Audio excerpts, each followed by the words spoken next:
안녕하세요. 평상시에 자주 사연을 즐겨 듣는 43살의 평범한 아줌마입니다. 제게도 충격적인 일이 생겨 이렇게 사연을 보내게 됩니다. 저는 아주 평범한 남자와 결혼을 했어요. 하지만 시부모님은 평범하지 않는 분들이시죠. 왜냐면 저한텐 시아버님이 두 분이나 계시거든요. 저희 시어머니께서 결혼을 2번이나 하셨는데 지금은 재혼을 한 시아버님과 살고 계시죠. 남편은 첫 번째 시아버님 사이에서 낳은 자식이었고 재혼하시고 딸을 또 낳으셨어요. 남편은 워낙 자기 어렸을 때 부모님이 이혼을 하셔서 아버지 기억은 잘 나지 않는데 시어머님이 그러셨대요. 네 아버지는 아주 쓰레기라고요. 사람이 책임감도 없고 무능력하고 가장으로서 해놓은 일이라곤 너 하나 낳아놓은 게 전부라고요. 그러니 새아버지를 네 아버지라 생각하고 네 친아버지는 찾지도 말고 찾을 생각도 하지 말라고 했대요. 그리고 새아버지 또한 자기 친아버지 욕을 그렇게 많이 했다는데 하도 그런 얘기를 듣다 보니까 정말로 자기 아버지가 못된 사람이라고 생각을 했었대요. 말 그대로 세뇌를 당한 거죠. 근데 제가 봤을 땐 못된 사람으로 치면 새 시아버님도 만만치 않았어요. 계부는 계부인지라 저희 남편에게 정말 못되게 굴으셨는데 어렸을 때부터 그러셨대요. 아무것도 아닌 일에 혼내고 때리고 여동생한테 잘 안 해줬다고 한겨울에 내복바람으로 내쫓으셨다는데 그럴 때마다 시어머니는 본인 아들을 감싸는 게 아니라 새 시아버지를 더 부추겼대요. 저놈은 지 아빠를 닮아서 저렇다며 저렇게 당해도 싸다고 했대요. 그러니 어린 나이에 남편은 제대로 기억도 안 나는 친아버지를 원망하며 내가 아버지를 닮아서 이렇게 혼이 나는구나 싶었대요. 그 얘기를 듣는데 참 안쓰러웠어요. 근데 더 안쓰러웠던 건 남편 나이가 성인이 다 됐는데도 새 시아버님이 조금만 소리를 지르시면 몸을 움찔거려요. 그 정도로 새 시아버님을 무서워하죠. 그리고 저도 남편과 같은 대우를 받았는데 결혼 전에도 너는 내 진짜 며느리도 아니니까 나도 너를 그냥 이 집 부엌댁이라고 생각할 거다.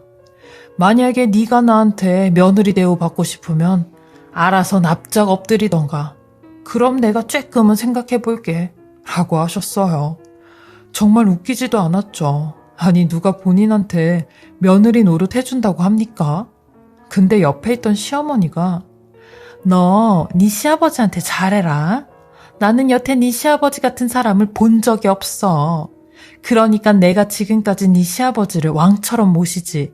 안 그래요 여보? 라고 하시는데 뭐 이런 집이 다 있나 싶었어요. 저는 정말 남편 하나만 보고 결혼까지 한 거예요.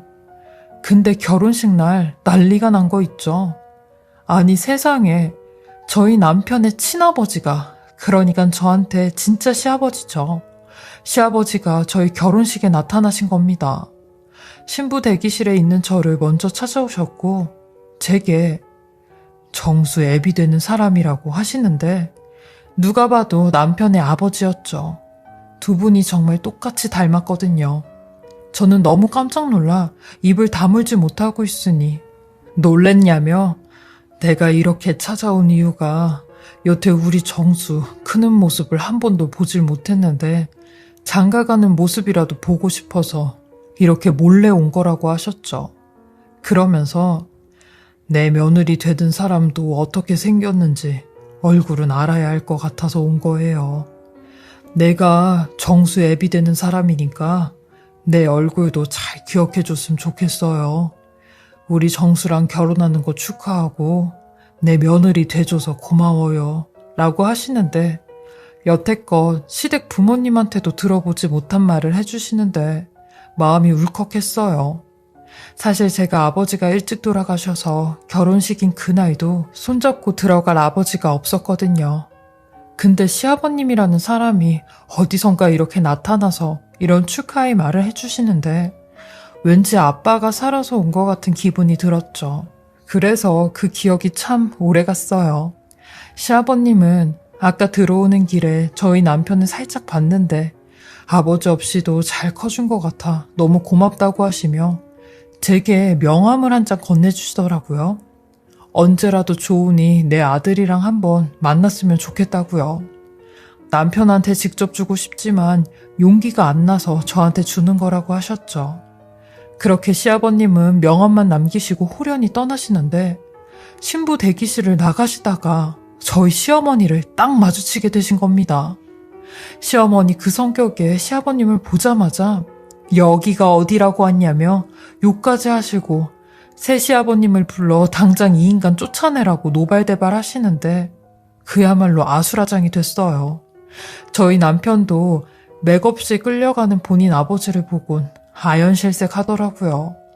저는 도대체 무슨 연유로 시아버님이 저런 대우를 받나 싶었어요. 그리고 결혼식이 끝난 후 저는 남편에게 시아버님께서 하신 말을 전해주었어요. 그러니 남편은 그 명함을 받자마자 갈기갈기 찢으며 여태까지 나 몰라라 하며 산 양반이 왜 이제야 나타났대? 왜 이제 내가 보고 싶다고 하는 거냐고. 뭐라도 뜯어내려고 왔나 보지? 라는 말을 하는 겁니다. 저는 그런 남편에게 그렇게는 보이지 않으셨다고 정말 당신을 보고 싶어 하시는 것 같았다고 했죠. 그리고 많이 그리워하셨던 것 같다고 하니 저한테 버럭 화를 내며 당신은 잘 알지 못하면 가만히 있어. 당신이 뭘 안다고 떠들어? 라고 하는데 괜히 가만히 있는 저한테 불똥이 튀었죠. 저도 그런 남편을 향해 그래 나도 2번 다시 얘기하나 봐 라며 큰 소리를 쳤어요. 근데 그날 밤 남편이 쓰레기통에서 본인이 찢어놓은 시아버님 명함을 찾고 있는 겁니다.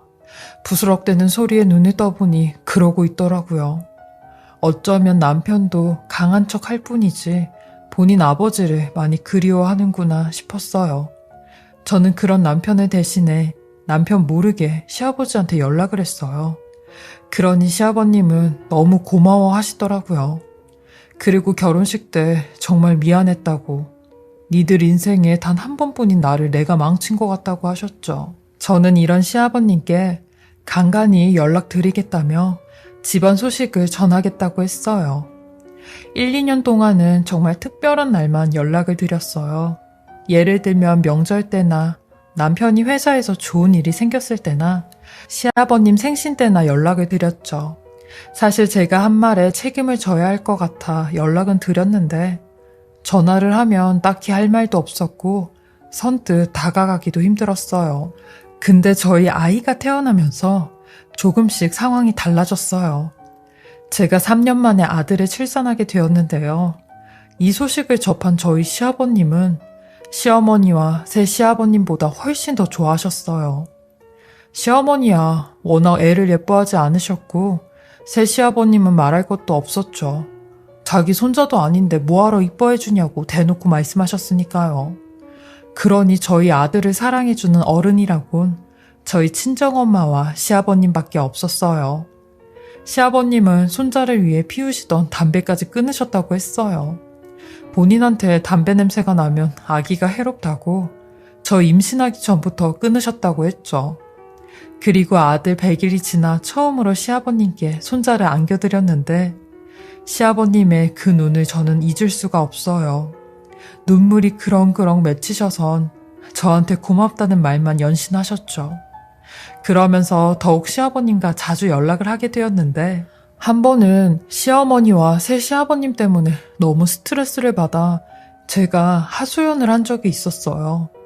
그러니 시아버님께서 새아가 애는 정수한테 맡기고 고깃집으로 나오거라.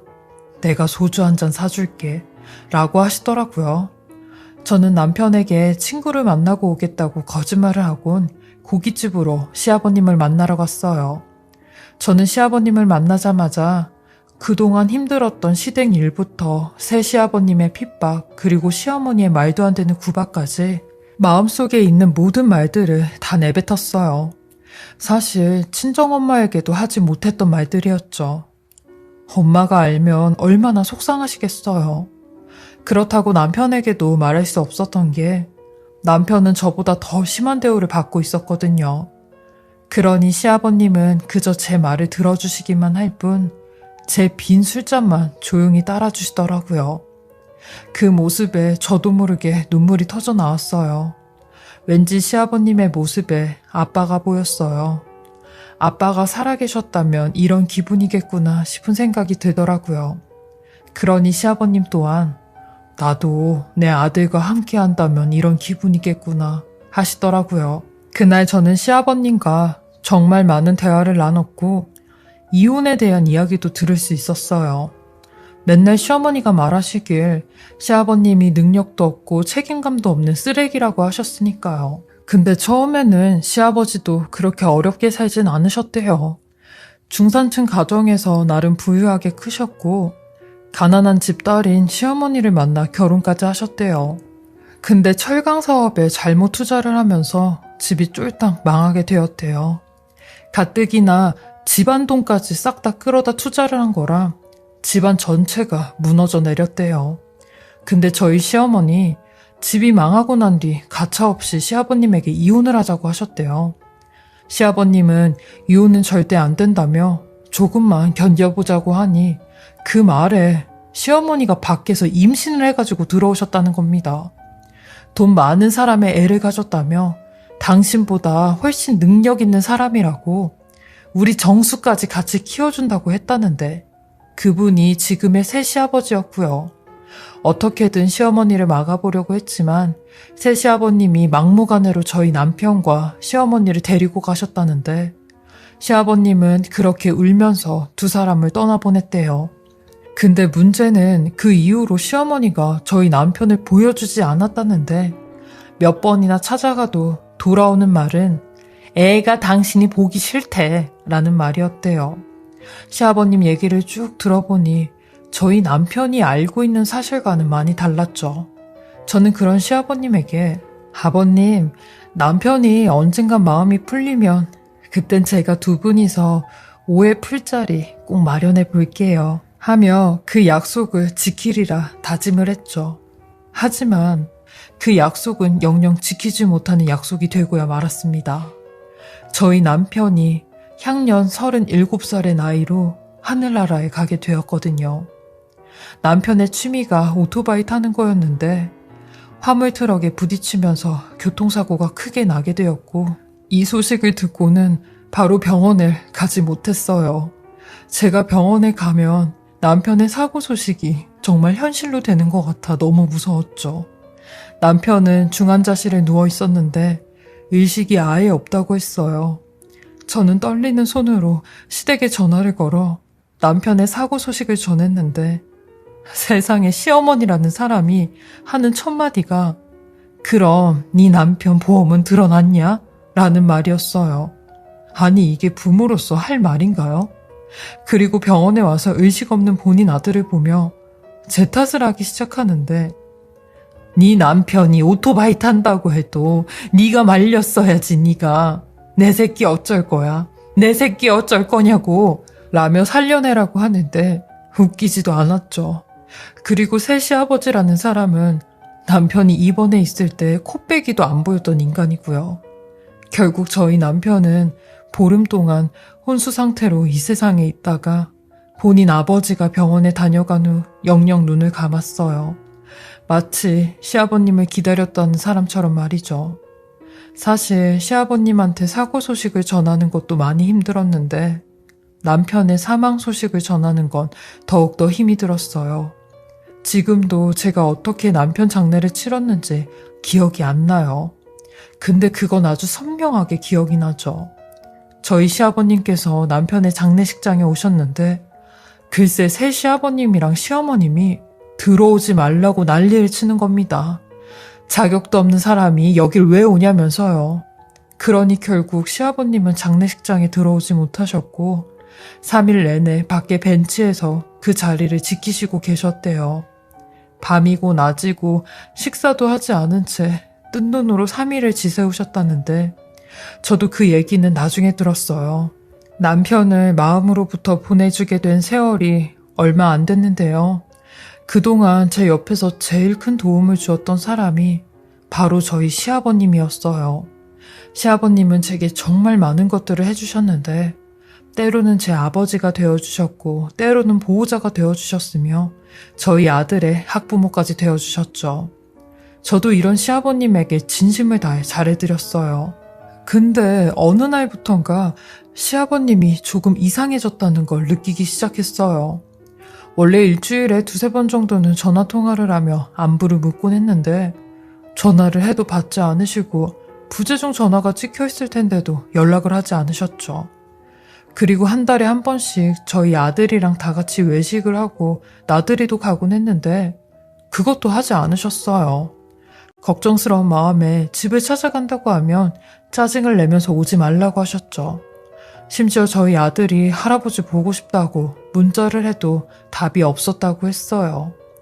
왠지 느낌에 저를 대놓고 피한다는 생각이 들었습니다. 저 또한 갑자기 변해버린 시아버님의 태도에 당황스럽기만 했고 한순간에 남이 되어버린 것 같았어요. 그렇게 저와 시아버님은 한 1년 동안 연락을 하지 않았죠. 근데 이랬던 시아버님께서 드디어 1년 만에 먼저 연락이 온 겁니다. 그리곤 제게 충격적인 제안을 하나 하시는데 나와 하루 종일 함께 해줄 수 있냐고 하시며 이게 마지막 소원이 될 것 같다고 늙은 노인네 소원 한 번만 들어달라고 하시는 겁니다. 그러면서 나 만나러 나올 때 우리 손자 동준이도 꼭 데리고 나오거라 라고 하시는데 저는 대체 지금 무슨 소리를 하시는 거냐고 했어요. 그러니 만나서 다 설명하겠다는 말씀만 하시는데 저는 당장이라도 시아버님을 만나야겠다고 생각을 했고 무작정 시아버님네 집으로 갔어요. 그리고 1년 만에 시아버님을 뵙게 되었는데 1년 만에 만나게 된 시아버님은 제가 알고 있던 그 모습이 아니었습니다. 풍채 좋던 몸은 앙상하게 뼈만 남으셨고 얼굴색은 황달이 얼마나 심한지 눈동자 색깔까지 노랬어요. 그리고 집안은 온통 약봉지로 가득했는데 그것만 봐도 시아버님이 아주 안 좋은 상황이라는 걸 알 수 있었죠. 그렇게 시아버님을 통해 듣게 된 얘기는 정말 충격 그 이상이었습니다. 1년 전 시아버님은 간암 말기 판정을 받으셨고 폐까지 전이가 되어 있는 상태였대요. 그래서 1년 동안 항암 치료와 이런저런 치료를 받고 계셨다는데 이제는 정말 시간이 없다는 얘기를 들으셨대요. 그래서 호스피스 병동으로 가기 전에 마지막으로 저와 저희 아들과 하루 종일 함께 시간을 보내고 싶으셨다는데 그 말을 듣고 정말 오열을 했어요. 아버님은 가족이 없는 것도 아니고 며느리인 제가 있는데 왜 그렇게 혼자 다 하시려고 하셨어요. 최소한 저한테 얘기라도 해주셨어야죠. 갑자기 이렇게 연락이 와서 떠날 날이 얼마 남지 않았다고 하면 저는 또 어떻게 살아야 돼요. 우리 동준이 아빠도 아무런 말도 없이 가버렸는데 아버님도 그러시려고 하셨어요? 라며 엉엉거리고 울었죠. 그러니 그저 저한테 폐를 끼치고 싶지 않았다고 하는 겁니다.